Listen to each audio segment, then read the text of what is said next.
International senior citizens day అంటారు, కొంతమంది old persons day అంటారు. ఏదేమైనా కానీ ఈ రోజు జరుపుకున్నామంటే ఇది ఇంటర్నేషనల్ వయోవృద్ధుల 35వ వార్షికోత్సవం అని జరుపుకుంటున్నాం.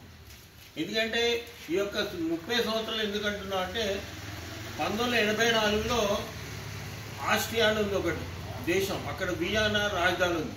ఆ వియన్నాలో కొంతమంది ప్రముఖులు సీనియర్స్ అంతా మన ముసలాళ్ళంతా పాల్గొని మన యొక్క సంరక్షణ గురించి మనకు హక్కుల గురించి మనం ప్రపంచవ్యాప్తంగా తెలియజేయాలని కోరుకున్నాం. ఆ విధంగా చేసుకుంటూ 1990లో డిసెంబర్ 14న యుఎన్ఓ అంటే ఐక్యరాజ్య సమితిలో ఒక తీర్మానం ప్రవేశపెట్టారు. ఆ తీర్మానం ప్రవేశపెట్టిన తర్వాత 1991 అక్టోబర్ 1న ఈ యొక్క ఇంటర్నేషనల్ ఓల్డ్ పర్సన్స్ డే, అంటే అంతర్జాతీయ వయోవృద్ధుల దినోత్సవం జరుపుకోవాలని తీర్మానం చేసిన తర్వాత ప్రపంచవ్యాప్తంగా దీనికి గుర్తింపు వచ్చింది. 1980కు ముందు సీనియర్ సిటిజన్ అనే పదమే లేదు, ఏదో ముసలోళ్ళు అనేవాళ్ళు.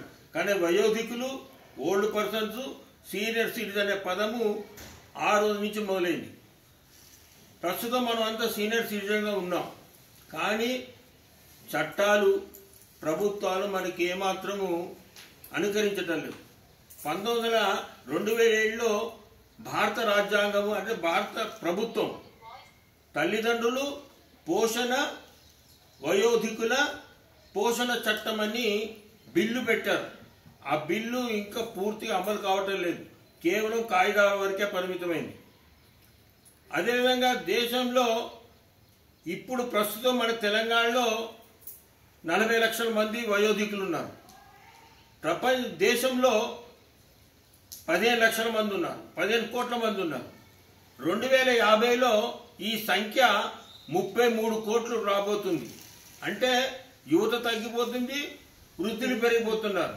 కానీ ప్రభుత్వాలు బీసీ కమిషన్, ఎస్సీ కమిషను, మహిళా కమిషన్లు ఏర్పాటు చేస్తున్నా కానీ వృద్ధులకు ప్రత్యేక కమిషన్ ఏర్పాటు చేయాలని ఈ సమావేశంలో మనము డిమాండ్ చేయాలి ప్రభుత్వాన్ని.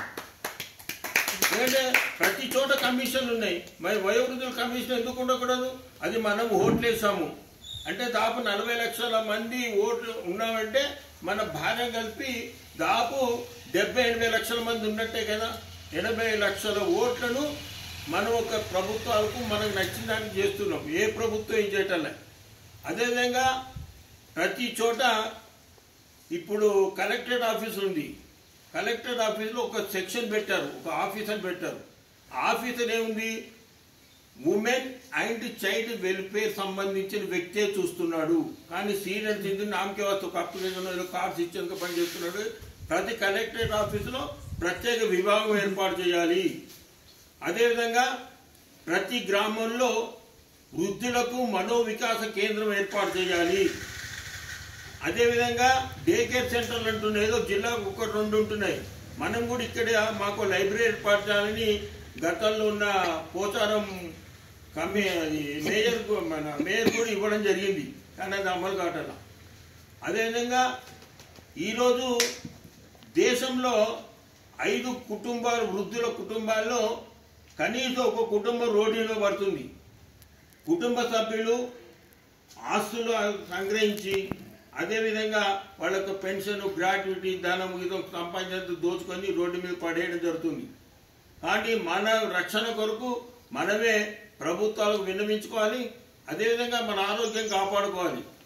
కేవలం ముసలివాళ్ళు అయిపోయామని భావించకుండా ప్రతిసారి పరిచయస్తులతోని, స్నేహితులతోని కలిసిమెలిసి ఉండాలి. కనీసము ఆలోచనలు తక్కువ పెట్టి రోజుకు 7-8 గంటలు నిద్రపోవాలి, నడక చేయాలి, వ్యాయామం చేయాలి. అదేవిధంగా మనకు ఆగర్భ శత్రువులు 3 ఉన్నాయి ప్రతి మనిషికి, అందులో ముఖ్యంగా ముసలి వాళ్ళకు. ఒకటి ఏంటంటే ఉప్పు, అదేవిధంగా పంచదార, మైదా. ఈ 3 పదార్థాన్ని తగినంత మోతాదు తగ్గించాలి, నివారించలేకపో. ఎందుకంటే జీవ చాపలు నాలుక రుచి మరుగుతుంటుంది. కాబట్టి ఈ 3టిని మనము తగ్గించాలి. ముఖ్యంగా పచ్చళ్ళు కానీ అదేవిధంగా ప్రతి మజ్జిగన్నానికి పెరుగనేది ఉప్పు వేసుకోవడం, అది కూడా ఉప్పును తగ్గించడం వల్ల మన యొక్క ఆరోగ్యానికి ఉప్పు మన శరీరానికి ముప్పు అని భావిస్తూ ఉప్పును తగ్గించాలి, పంచదార తగ్గించాలి. అదేవిధంగా భవిష్యత్తులో ఈ యొక్క సీనియర్ సిటిజన్ అసోసియేషన్ తరఫున రాష్ట్ర కమిటీ వారు చేసే పిలుపుకు మనమందరం వెళ్ళి మన యొక్క ఆరోగ్యాన్ని సంరక్షించుకుంటూ అదేవిధంగా ఈ యొక్క సీనియర్ సిటిజన్ హక్కుల గురించి పోరాడాలని కోరుకుంటూ ఈ అవకాశం ఇచ్చిన వారికి ధన్యవాదాలు తెలుపుతున్నాను.